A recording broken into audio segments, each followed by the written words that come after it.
After 14 years, Megamind's next adventure is finally here, but while it may not be in the exact format that many fans would have wanted it to be in, there are still plenty of heroes and villains, both old and new, to go over, so let's not waste any time. I'm Kifinosi with Wicked Binge, and this is Megamind versus the Doom Syndicate and Megamind Rules, characters good to evil. Obviously, spoilers ahead for both the new film and the new TV series, both of which you can check out right now on Peacock. As always, we'll be starting with our most heroic and noble characters. These characters are the good. For our gold medal of good, we're awarding it to the reporter turned mayor, Miss Roxanne Ricci. Yes, it would seem that Roxanne went from being a Lois Lane type to being a Miss Bellum type, but hey, it's not the weirdest career shift we've ever seen. As we saw in the first film, while Roxanne may not necessarily be a superhero, she cares quite a bit about Metro City and as such, always tries to do good when she can. So we took him for granted, maybe we never really know how good we have it until it's gone.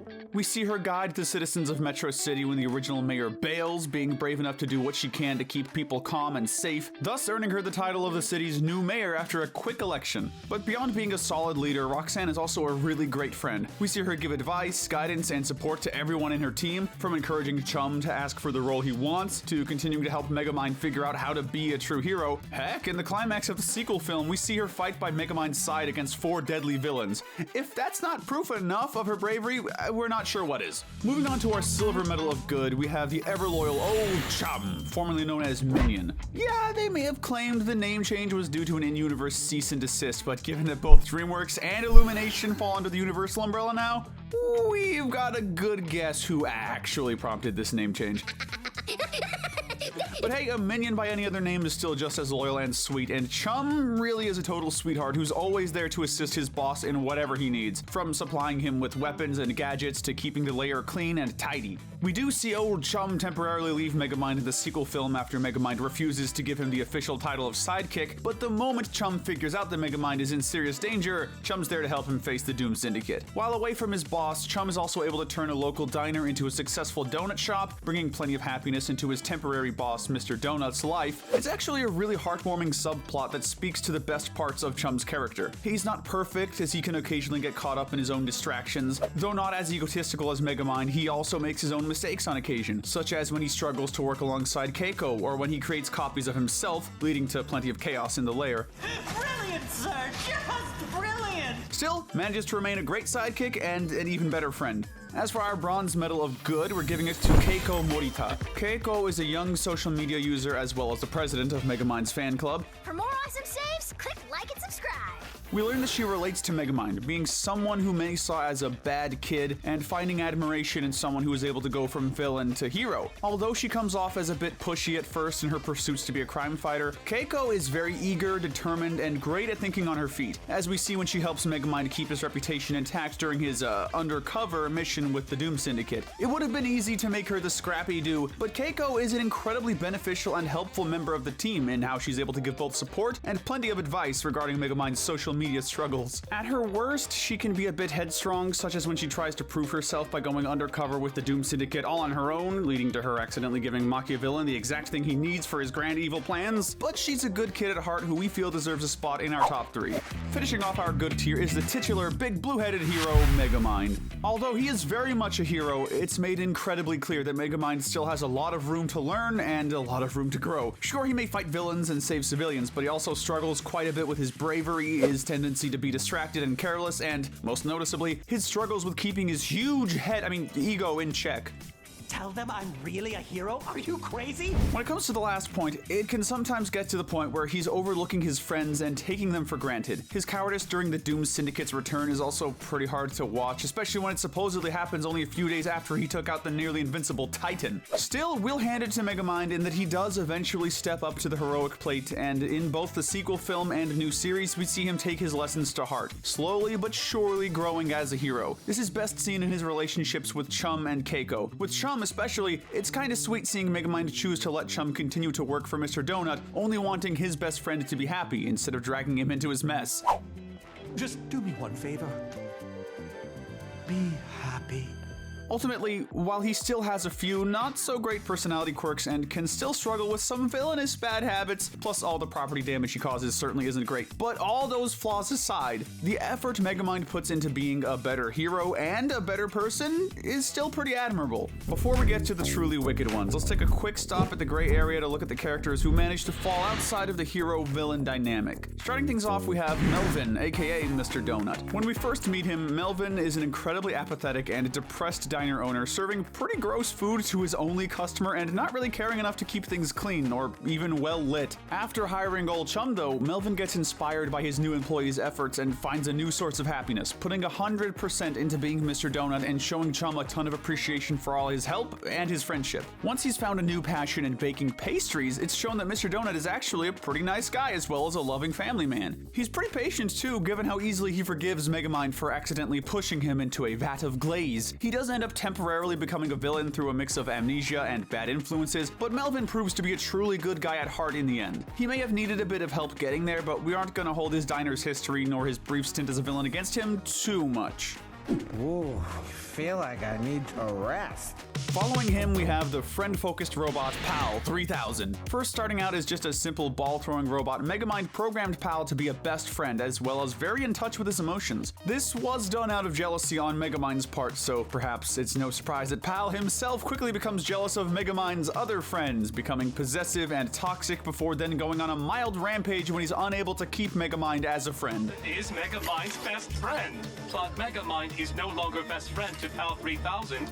Once he calms down though, however, Pal is able to let go of his possessiveness and ultimately understands how to become a better friend when he lets Megamind go. And hey, he even gets his own little robot friend to play catch with in the end. Aww, that's cute, I like that. Taking a quick trip to City Hall, let's talk about Roxanne's assistant, Christina Cristo. While she may come off as a bit dull, Christina can be snarky and a bit of a firecracker when she wants to be. Unfortunately, these moments when she wants to be snarky and antagonistic are usually moments when she's specifically annoyed with Megamind and picking a fight with him. To her, Megamind is nothing but a nuisance, and in her opinion, Roxanne is better off without him. While we can appreciate how loyal she is to her mayor, wanting to help Roxanne however she can and sympathizing with her when it comes to all the extra work she has to deal with due to Megamind's shenanigans, Christina's antagonistic dynamic with Megamind can often lead to even more headaches for Roxanne. She also seems to care more about portraying her new mayor as normal as well as competent, as we see when Christina takes photos of Roxanne's private lunch with an old friend to help make her seem relatable to citizens. Still, we'll hand it to Christina in that she does her job as a mayoral assistant well. We should also mention that for as much as she dislikes Megamind, Christina does seem to respect Chum, both as a fellow assistant and as a rival of sorts. Even after a whole afternoon of competing against each other, Christina still gives him the concert tickets and the win, as she says, assistants stick together. That's certainly more than we could say for Metro City's original mayor, Jody Smelt. This guy already had a pretty minor role in the first film, but in the sequel, he's just completely useless. Much like the worst mayors we've seen in animation, the mayor here is totally clueless when it comes to guiding his citizens during a supervillain-prompted crisis. When things go from bad to worse, the mayor shows his true cowardice by running away. So yeah, it's no wonder that a news reporter with no political experience still managed to beat this guy in an election. We later see him working in the same office where the Doom Syndicate's hiding out, and again, he doesn't really do much to fight against the group. On the one hand, we can't exactly blame him for not wanting to stand up to 4 superpowered villains, but on the other hand, it still comes off as pretty pathetic. Still, he's daring enough to help Keiko make a fake replica of Megamind's baby Binky in the hopes of tricking the Doom Syndicate. Wow. Finally, we've arrived at the true baddies of the bunch. These characters are the bad to evil. Just barely qualifying for the bad tier is the tailed troll Dude Monkey.